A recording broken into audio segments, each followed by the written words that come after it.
Welcome to the Emerging Civil War podcast. I'm Chris Mackowski, and joining me today is author Jared Peatman. Jared, how are you today? I'm doing well. How about you?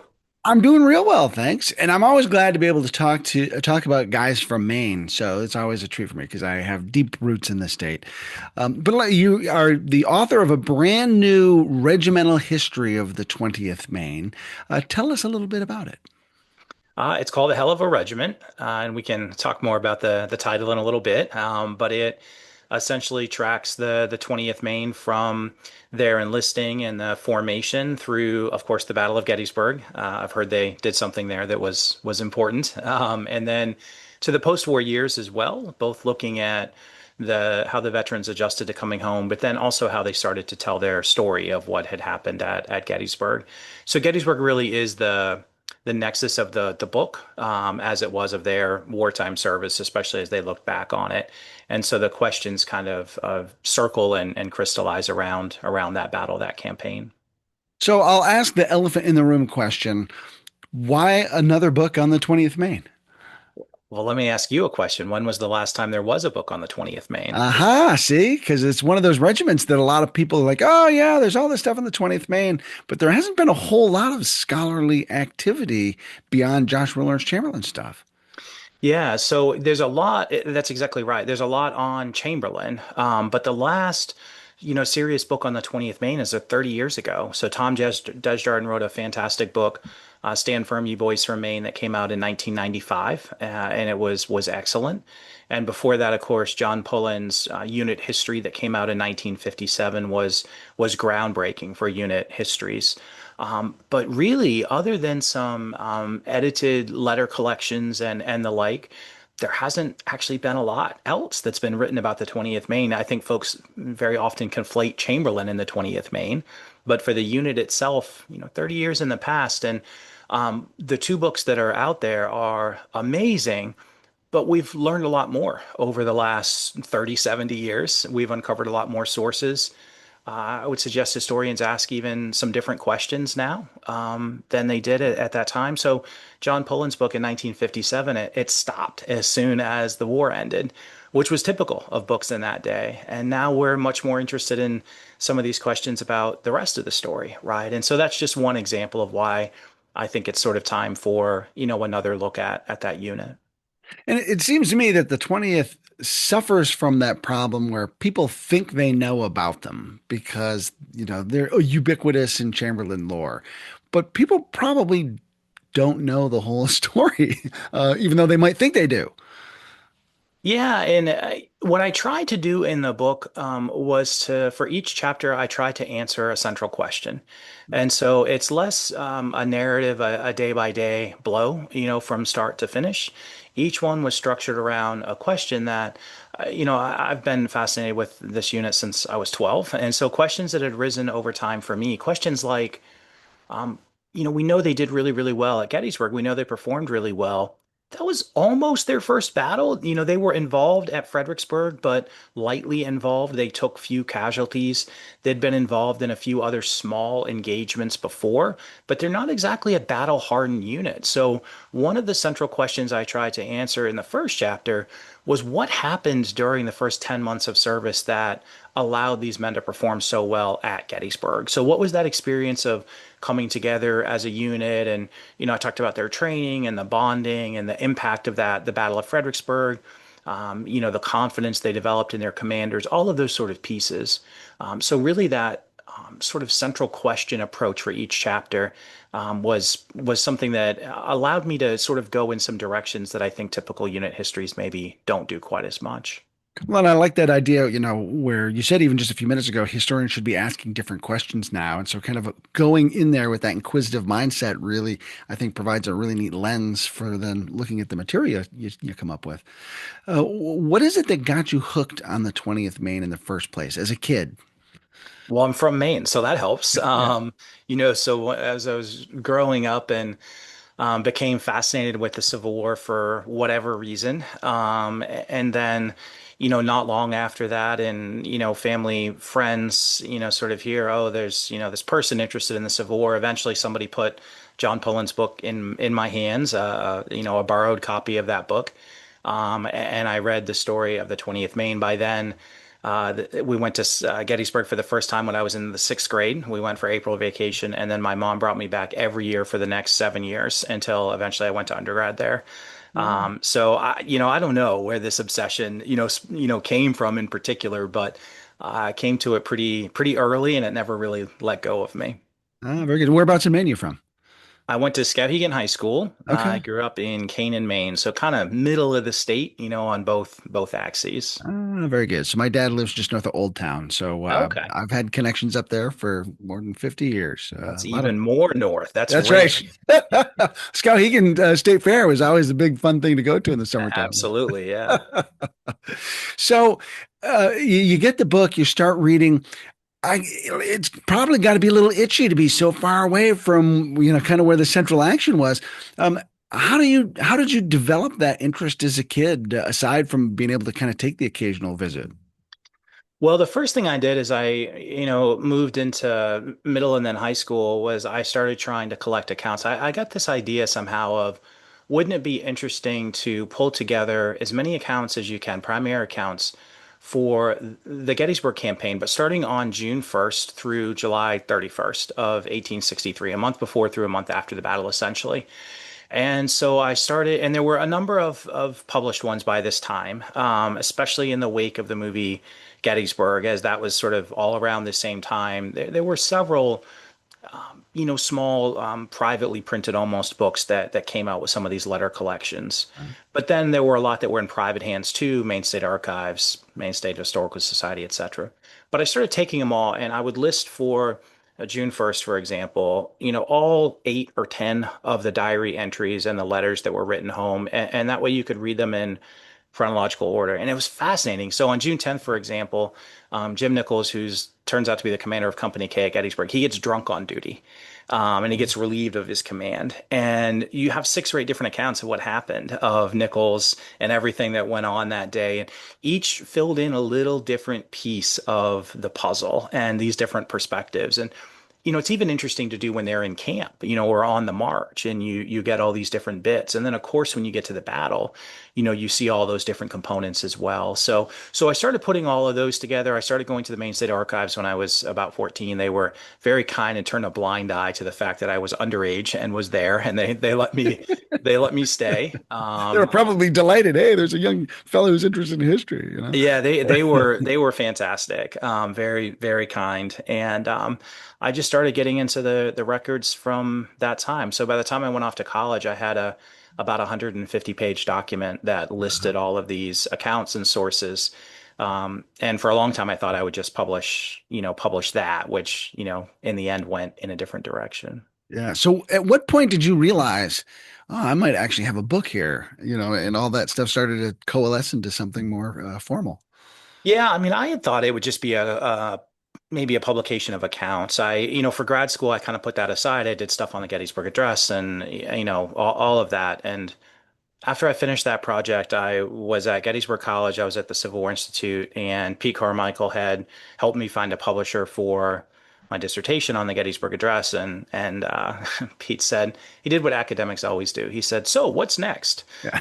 And I thought, don't I get to enjoy this first one for a little bit, before I have to think about what's next? And I said, well, I've had this idea of the 20th Maine thing and, kicking around and letter collection. And he said, great topic, not a good way to approach it. Yeah. Because he said, edited letter collections just don't sell.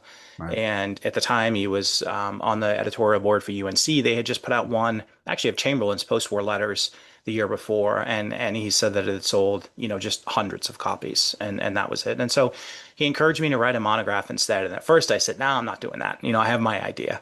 And but I thought a little bit, and that's where I started to think, there are these series of questions that I have wondered about that maybe I could answer these questions in chapters, and that would be the structure for a book. So I really have to give the credit to Pete for pushing me to, to think that way, to sort of move in that direction. And 12 years later, the job kind of gets in the way, but this is the result of that. Yeah, oh, well, fantastic. So who are these guys in the 20th Maine as a collection of folks?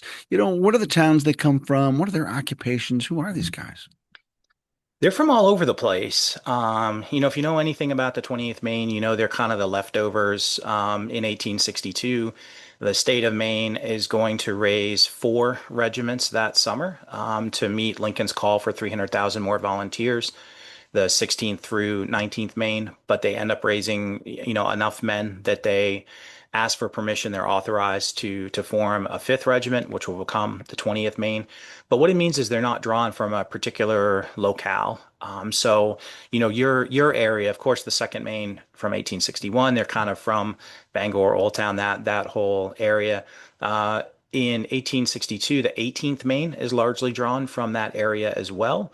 So most units are drawn from geographic areas, but the 20th is really from all over.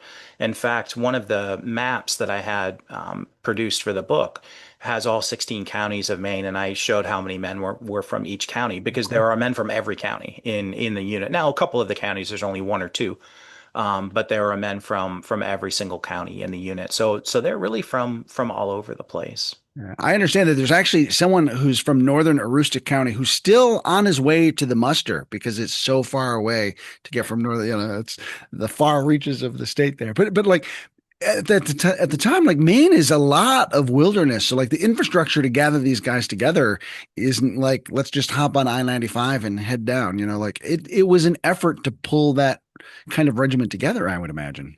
Yeah, and it takes some time. Some of the men are enlisting in, late July, but the unit's not mustered in until August 29th. And so it literally is a month as they are kind of gathering all of these folks together. And then eventually they tell them that they're going to rendezvous in Portland, and that will be their camp where they come together. Camp Mason is where they're eventually sent. But you're right; it's quite a process getting there, and then also getting to the seat of war afterwards is really quite interesting. The very long route that they took to ultimately get all the way to Washington in early September of 1862. So when is it that they actually join up with the Army of the Potomac? I think it is September 6th, if memory serves, is the date when they actually land in Washington. So they have taken a train from Portland down to Boston, and then in Boston they will get on a boat, and that boat will go out to sea, and then they will come up through the Chesapeake. And it is on September 6th when they actually disembark from that boat into Washington. And they will draw their weapons in Washington at the armory. And then on the 8th of September, they'll march out to Arlington Heights. And then not long after, they're sent west as McClellan starts to move after Lee's army, and of course, what eventually becomes the Maryland campaign.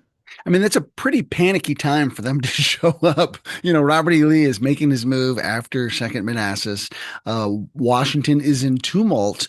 And here are these brand new guys who've come from all over the state of Maine, over an arduous trip by boat. And now everything is crazy. And for most of these guys, they haven't been more than, 30, 40 miles away from home before. This Yeah. is quite an first impression, I would imagine.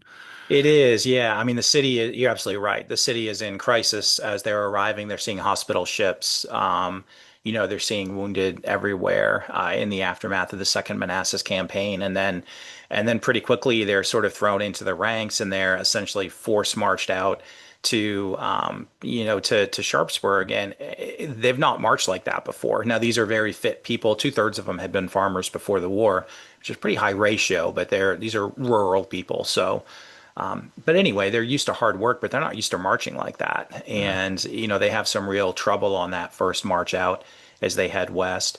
I think they're very lucky that despite the crisis, they're in the Fifth Corps and they are held in reserve at Antietam. Because had they been thrown into battle as other units were, like the 16th Connecticut, for example, there's no telling what might have come of them. So they're very fortunate that they're kind of rushed to the seat of war, but they're not rushed into battle ultimately. So, how much documentary material were you able to find during this period? Because I'm just fascinated by this idea of like first impression thrown right into it. We're off on the march. Do they have time to write home about this first impression? They do, and some of them are writing home. There's maybe half a dozen, maybe a little more than that actually, from men in the ranks, published letter collections.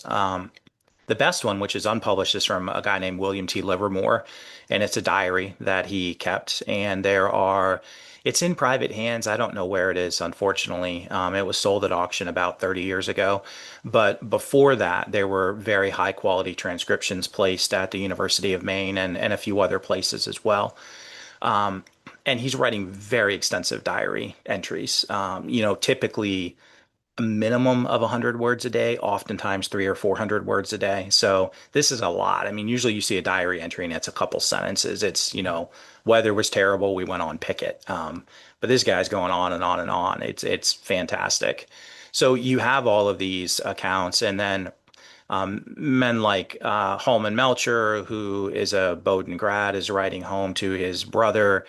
James Runlet, there's Hezekiah Long. There's a number of folks, again, about half of which are maybe published and then half remain unpublished at this moment. But in total, between published and unpublished people that are routinely writing home, it's probably 15 or so that you see. So it's, quite a number, really.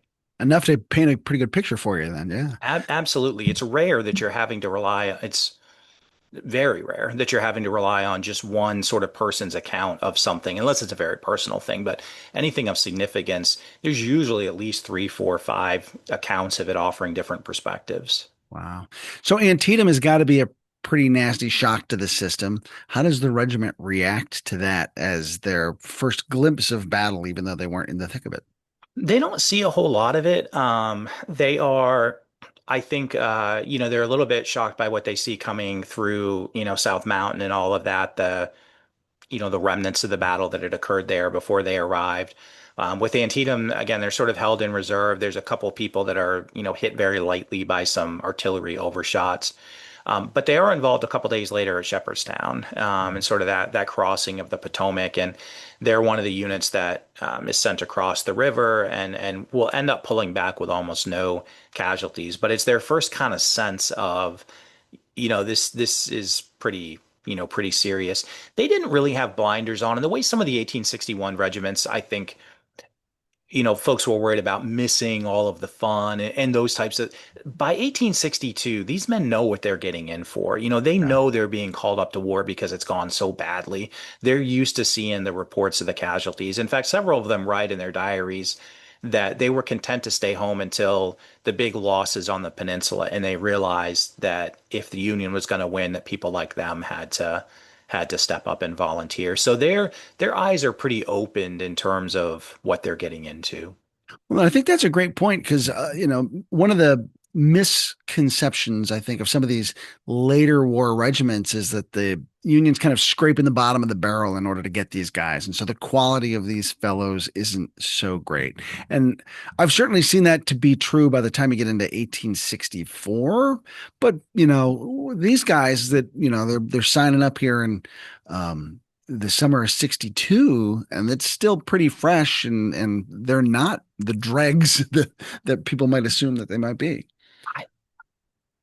I, I mean, you could almost make the opposite argument. You could Yeah. almost make the argument that they're um let me say this. I don't want to disparage anybody. Let me say this. I looked at the men who volunteered for the 20th Maine in 1862, and I compared them to the men who volunteered for the second Maine in 1861. And I was just curious to see what the differences are. And what I found was that the men who volunteered in 1862 were older. They tended to be, on average, a year older than the others.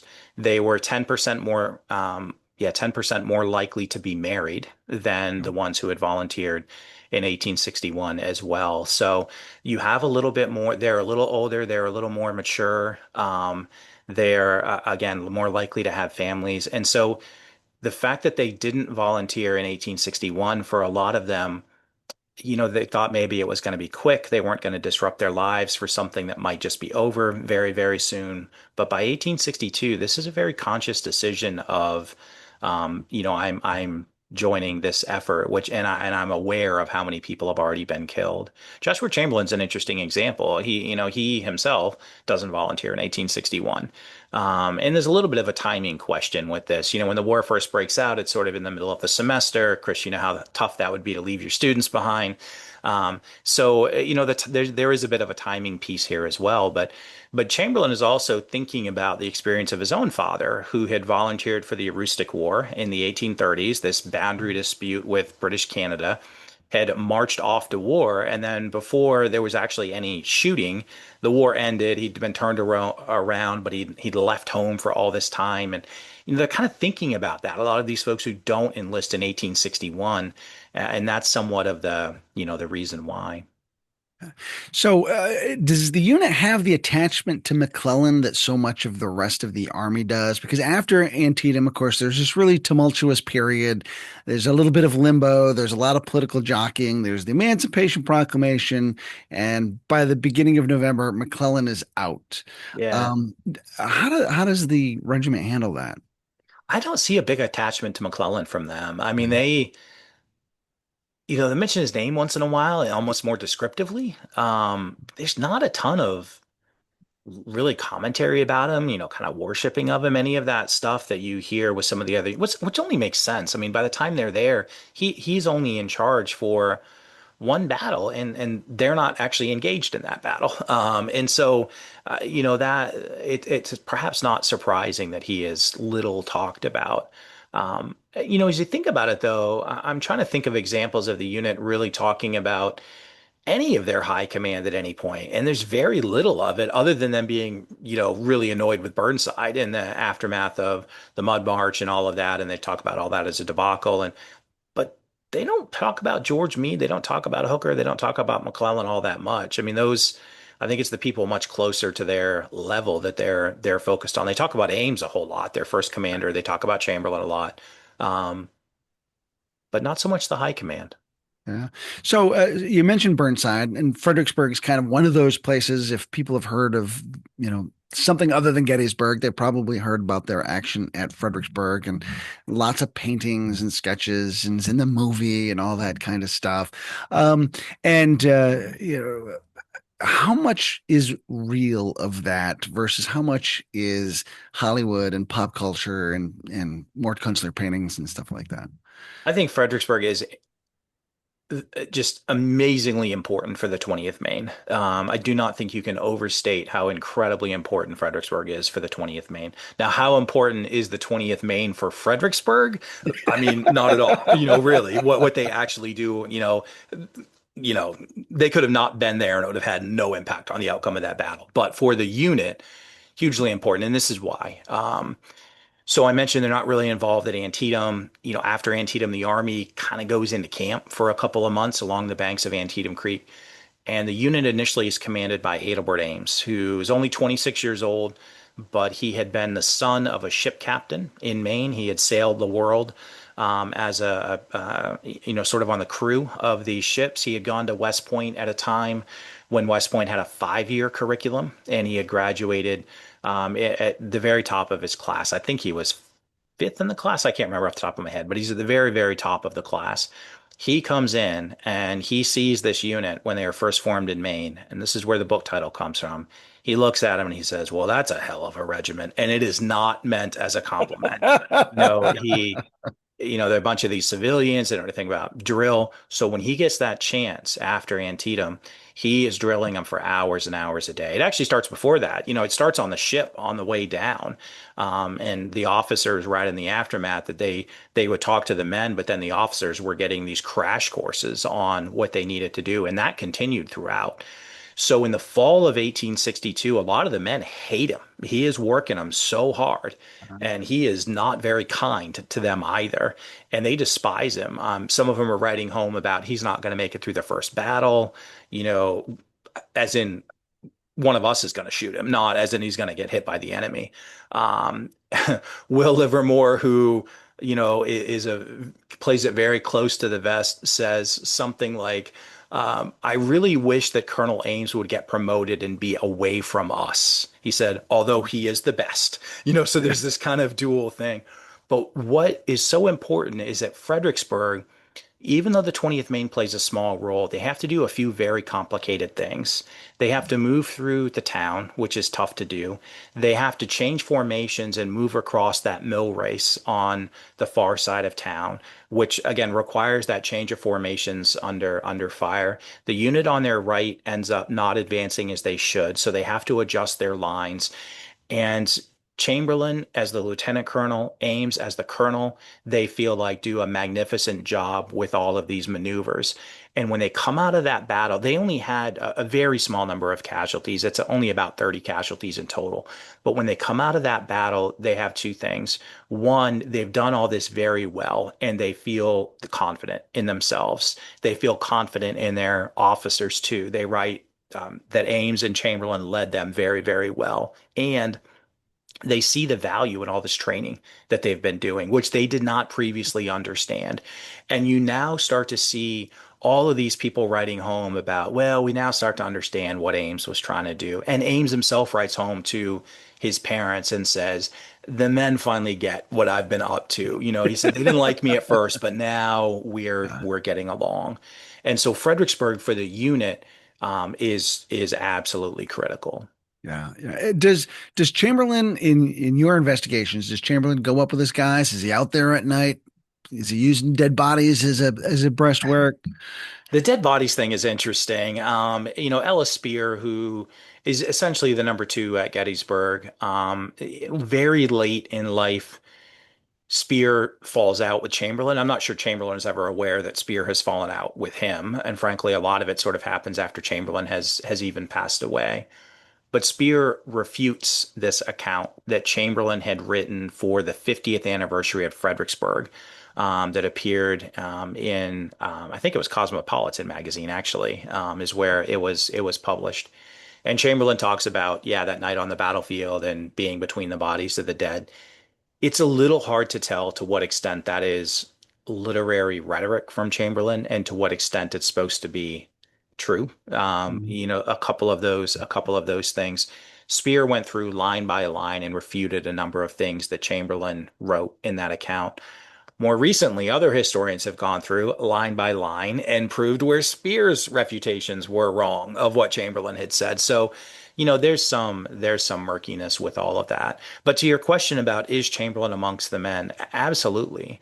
And don't, necessarily go to the post-war accounts, but if you go to the wartime accounts, Holman Melcher is talking about that very first march out from Washington in September of 1862, and he it's 95 degrees, and he is out on his feet. He can barely move, and Chamberlain comes along and takes his bedding from him and takes things and carries them, puts them on his horse. Chamberlain has a horse so that Melcher can have less of a load, so that he's not going to fall out. Melcher at the time is a corporal. He's not some high-ranking soldier.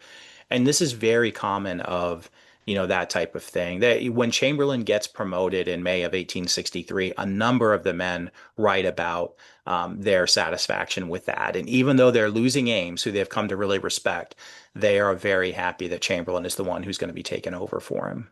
Uh, they miss out on the Chancellorsville campaign, but I also think that's a really important moment of character for the regiment too. Smallpox causes them to get isolated, and they're really biting at the bit to want to get into the fight despite that. Tell me about that. Yeah, that's exactly it. This is an interesting piece, actually, because the unit is not from any one location. There's no hometown paper that's singing their praises. There's no hometown politician who's advocating or lobbying, I should say, the governor, the president, the War Department on their behalf. And so in early 1862, they're not getting their officer vacancies filled. There's some question back in Maine. You're not doing anything. You've only had a small role at Fredericksburg. You've not fought in any of these other battles. You actually have a high casualty rate. They had a really hard time with disease along the banks of Antietam Creek in the fall of 1862.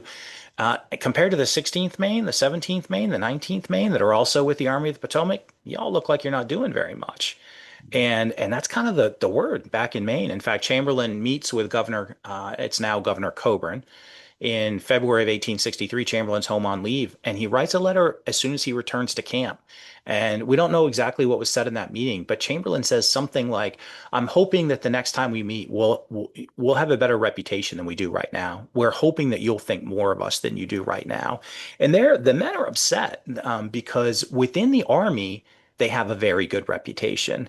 But back home in Maine, people see him as not doing a whole lot so far. So when they miss Chancellorsville, they are just, as you kind of alluded to, they're just chomping at the bit because they thought this is our chance to prove ourselves. It's been lost again.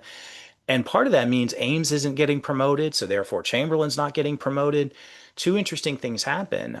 Chamberlain actually writes home to his wife in early May of 1863, and he says, "Should I take the colonel spot in another regiment, one of these other 9-month regiments that's being formed in Maine this summer?" He says, "It doesn't look like Ames is going to get promoted. We've had no chance to prove ourselves. Maybe I should just leave."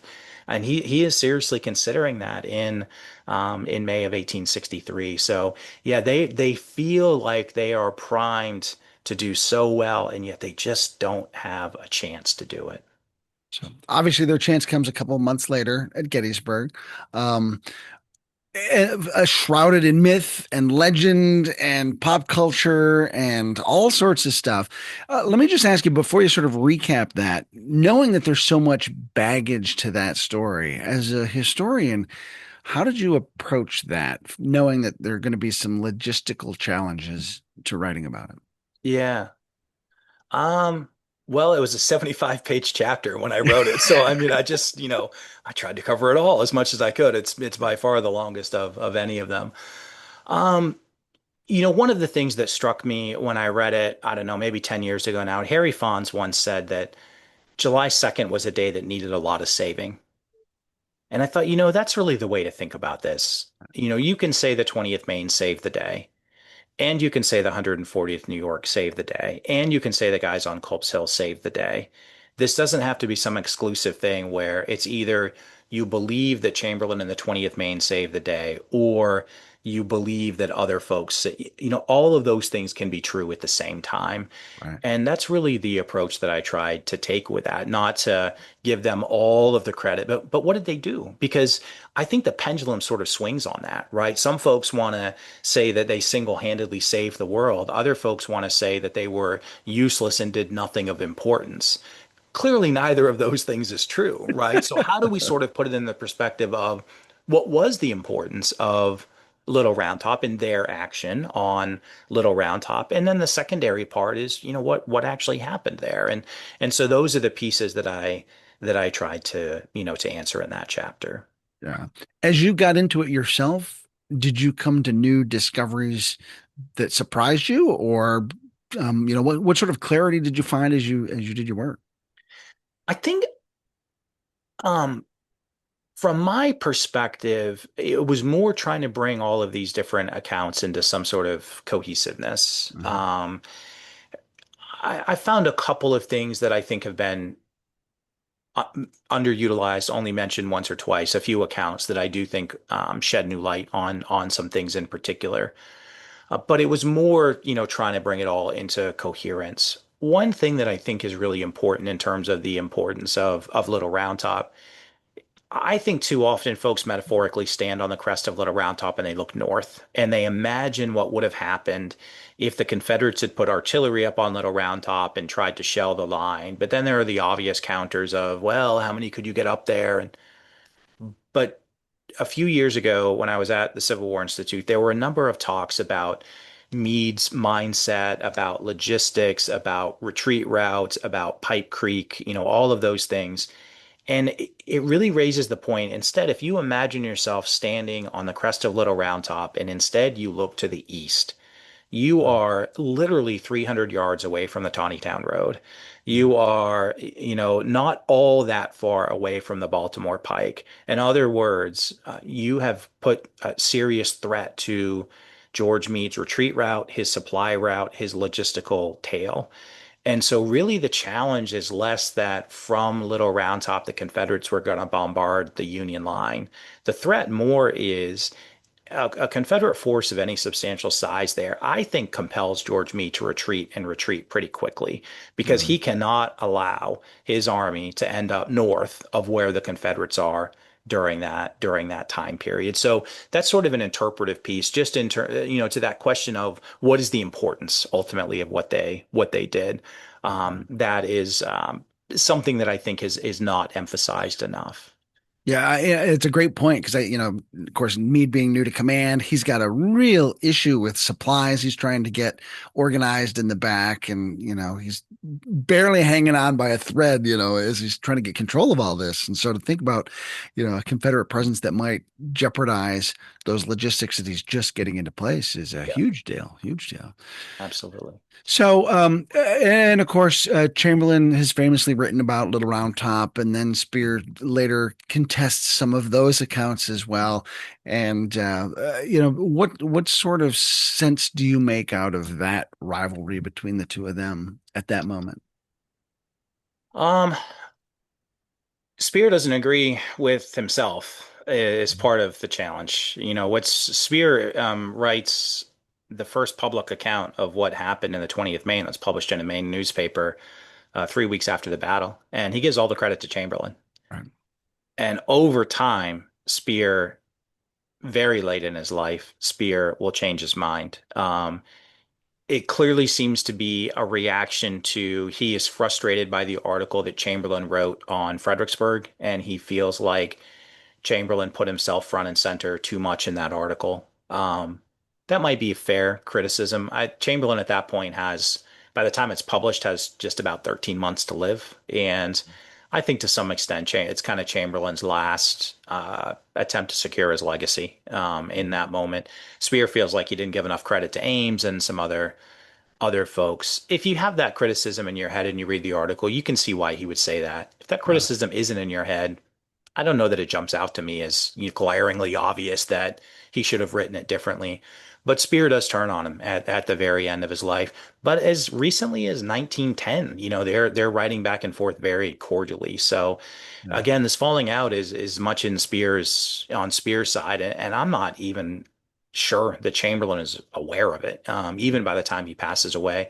Now, Spear does write a rebuttal to Chamberlain's account of Gettysburg, which appears in the summer of 1913. So Chamberlain has written the 50th anniversary account of that as well, which famously appears in Hearst magazine. And Spear offers a different one from the National Tribute and kind of puts forward Holman Melcher and others as, deserving of more credit, which is interesting because Holman Melcher himself never claims any credit for leading the charge. And so it's interesting that Spear and another guy named Theodore Garish kind of put Melcher forward, and Melcher himself is like, no, Melcher repeatedly gives all the credit to Chamberlain. So it's interesting dynamics here, to be blunt, between folks, very, very old folks at the end of their life that have gotten a little grumpy with each other. That's a great characterization. So, and you mentioned though that this is like a defining moment for the regiment. So, like, what else did you find from the guys themselves, whose voices we tend to not hear because Chamberlain sucks up so much of the oxygen with that narrative? Yeah. Through partly through his own fault, but maybe even more so because of Michael Shara and Ken Burns. That takes up a lot of the oxygen. What did the other guys have to say about that? They all know that it was they're all writing home. All the diarists and the letter writers within a week or so afterwards are writing home, and they're talking about whipping. They call them sometimes the Old Stonewall Brigade, but they're talking about all the prisoners that they have taken. It is very clear that they knew this was important, what they had done. It's not, sometimes it's sort of portrayed as, yeah, it was just a normal thing and it got blown up later. No, they knew this was a big deal right from the start. So the charge, the prisoners, they almost all write, we were fighting 4 or 5 regiments. That's not true, we know, but they think that because they take prisoners from 4 or 5 regiments because of how they sort of move forward. So in the aftermath, you got prisoners from a couple of Texas units and a couple of Alabama units. It's sort of logical to think that you fought against an entire brigade. And so that's what they're writing home about. But it is immediately known. Here's part of it too that I think is really consequential. Colonel Ames, has been promoted to a brigade in the 11th Corps, and so he's stationed on a completely different part of the line. He writes a letter to Chamberlain on July 3rd, and he says, I am so proud of you and what the regiment accomplished yesterday. And he says, this is some compensation for everything that I've had to go through. So, the 11th Corps is just, they've had a terrible time of it. And he is saying that his sort of pride and his protege, essentially, even though he's, 10 years younger than Chamberlain, but his pride in his protege and of the unit. But that also tells you that word of what they had done had already sort of swept through, to the other end of the line, which I think tells you something. Yeah, yeah, sure.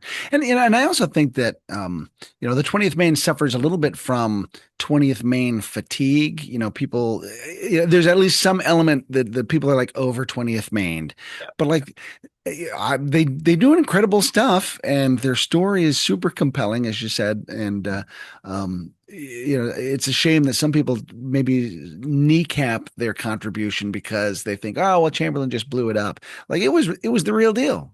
Yeah, absolutely. I think there's a little bit of, I don't understand why, but there's a little bit of jealousy. If you have a real interest in another unit at Gettysburg, there's a Yeah. bit of frustration that every tourist wants to see that spot. They want to talk about the 20th Maine. They maybe don't want to talk about as much some of these other units. And so I think it's kind of just human nature to sort of try to bring them down to earth and say, well, they're not that great after all. You should really be looking at, this other piece. And I think the other part is you get Chamberlain conflated with the 20th Maine. I mean, who's going to say anything negative about these guys in the 20th Maine? There are some things you can say about Chamberlain and, sort of critiques that you can make, but I think they get conflated, right? And it gets conflated criticism of Chamberlain into criticism of the 20th Maine. Yeah. Tell me too about the interaction with the guys from the Second Maine right before the battle. And I really like the Second Maine. These guys are from Bangor. Second to none is Yeah, what it's a great book. their historian has mentioned them as. Um, but it is this really weird dynamic that Chamberlain has to deal with because you've got some malcontents who feel they were unjustly kept beyond their enlistments Yeah. and they're getting folded into the 20th Maine. It is an interesting leadership challenge for Chamberlain. And then there's the dynamics of just the infantrymen from two different regiments. What's your take on that Yeah, that episode? was the subject of chapter 3. So the entire chapter is on the Second Maine Mutineers and their Uh, integration into the unit. So in my day job, I do leadership development events that use history. And that's one of the case studies that I routinely do.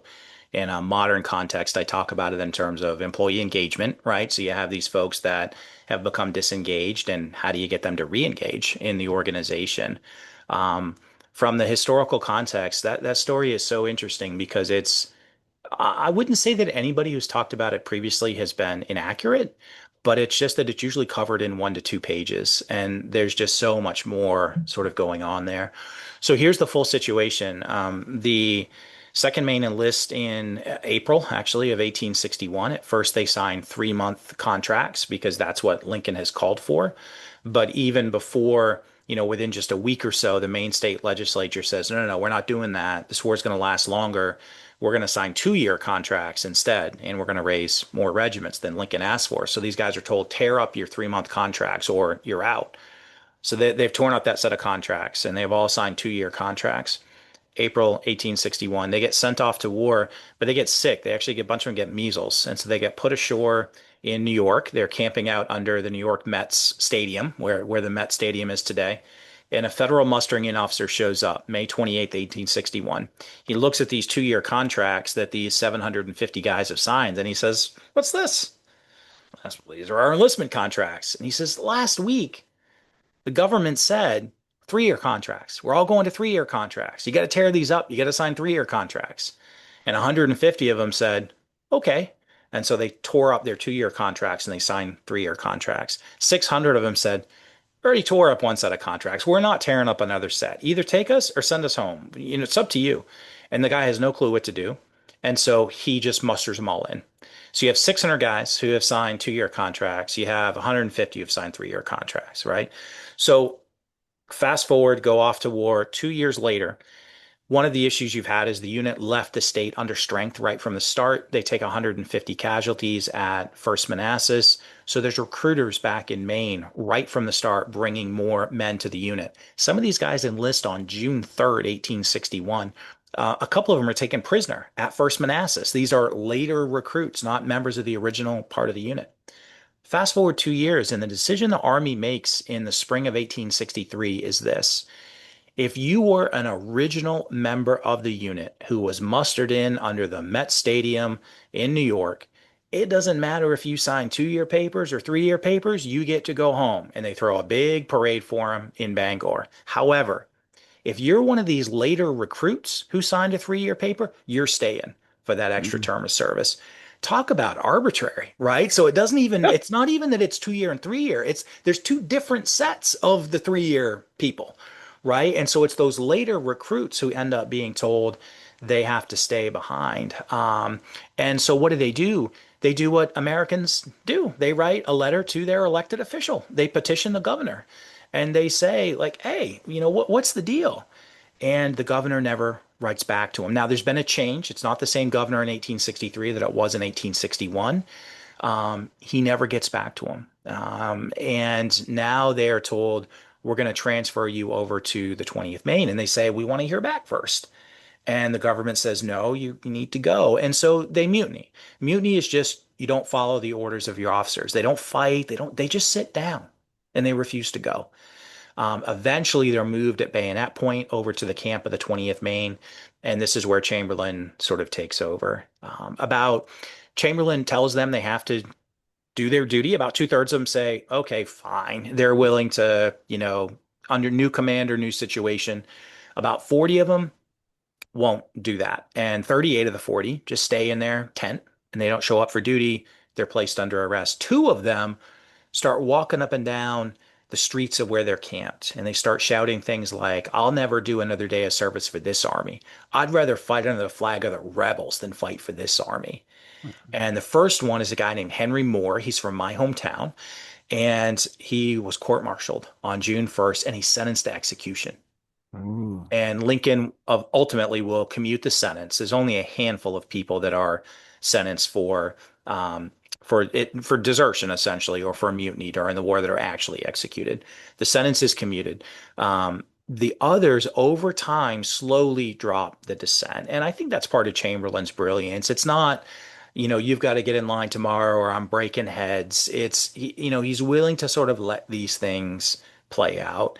In the end, it is only 6 people that refuse duty. It's not the 6 you see in the movie Gettysburg. Henry Moore is one. And the other interesting part, there are 5 men who are very quiet. They don't say anything. But the minute the army gets across Union lines, the minute they cross into Pennsylvania, they desert and they're gone. They're never found again in the aftermath. There's one actually that shows up in a census later, but the other 4 you can't find anywhere in the aftermath. The rest all, and some of this is after Gettysburg, the rest all eventually recommit to the unit. 74 of them are at Gettysburg. And when you see how close it is at Gettysburg, if you know how close those charges came, I don't think the 20th Maine could have held without those 74 men. So they are critical. And of course, one of them, Andrew Tozier, will even win the Medal of Honor. Right. Wow. Wow. What a great story. Now, of course, 20th Maine has their stand at Gettysburg, and then that's it, and everybody goes home, right? I mean, that's what people know about the regiment. Your book goes into a bit more detail about that. Give us the little thumbnail about how their service continues. Yeah, we think of Gettysburg, but they actually have more men killed in 1864 than they did in 1863. As you well know, Chris, combat shifts from sort of intermittent in 1863 to constant in 1864. And so the number of days on which the unit is engaged and in which at least one man from the unit is killed is multiples higher in 1864 than it had been in 1863. They take a substantial number of casualties at Wilderness in particular. They take some at Spotsylvania, not as many. Peebles Farm in late 1864, and then sort of going forward as well. In the end, the unit will lose around 150 men that are killed or mortally wounded in combat, 38 at Gettysburg. but around 150, across all of the battles that they're in. One thing I like to emphasize is that, and this is true of Gettysburg, it's true of their service throughout. Those numbers are not um, out of the ordinary. If you compare them to the other Maine regiments that were raised at the same time they were, that served in the Army of the Potomac, the 16th, 17th, the 19th Maine, those numbers actually are kind of low, a little bit lower. Even their overall casualty rate compared to the entire war, it's right in line. And so it's an awful lot of casualties, but it's not something that is out of the ordinary for these units. Uh, I actually often tell them about them in the wilderness where they are, kind of pushing through. It's impenetrable, and they find themselves kind of behind the Confederate position and decide to cut their way out and get back to safety. But it's a pretty perilous position that they find themselves in. Yeah, absolutely. And the wilderness is the one other battle where you see a number of post-war accounts as well.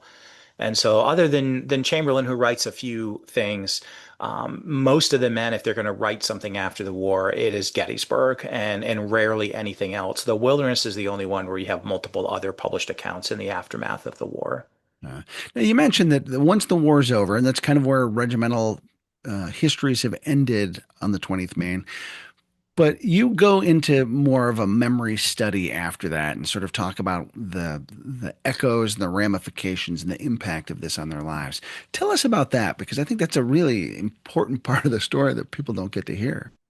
Yeah, so there's two post-war chapters. The first one, chapter 5, really covers what happened to the people.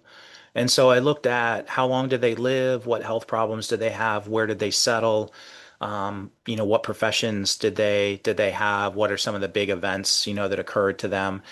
And then chapter 6 covers the same chronological time period, but what I looked at in that chapter were the commemorative activities they engaged in, the reunions, the monuments, telling the story essentially. So those are the only two chapters where there's really overlap in chronology, but I was looking at two very different, sort of questions with those two. So I'll put you on the spot here. These guys that returned home, 300, so two numbers real quick. Maine at Gettysburg, which was published in 1898, has a roster of everybody who was at Gettysburg. It is assuredly more people than were actually there. It was taken from the muster roll from June 30th. Some men dropped out of the ranks. Chamberlain was always frustrated because he felt like it overstated his strength on Little Round Top. He actually didn't want to even see the list published because he felt like it overstated the strength. Wow. There are 509 names on that list. We know three of them for sure weren't there. So 506 is kind of the group of men that I focused on for this book. 390 of them made it home. 116 of them, 38 were killed at Gettysburg, but then another 78 died of other causes throughout the rest of the war. So 390 made it home. Of those 390 that made it home, how long do you think they lived? What do you think their life expectancy was? Oh, geez. Yeah, that is putting me on the spot. Um, I'm going to say that most of them are going to live another 20 years. 20 years? Okay. Um, the median point at which half of those men were gone, 1908. Oh, wow. They live ripe old age. Yeah, so Okay. the average age at death of those who made it home was 68, and the median was 71, which Wow. is now these were clearly pretty hardy guys. They'd made it through the war, they made it home.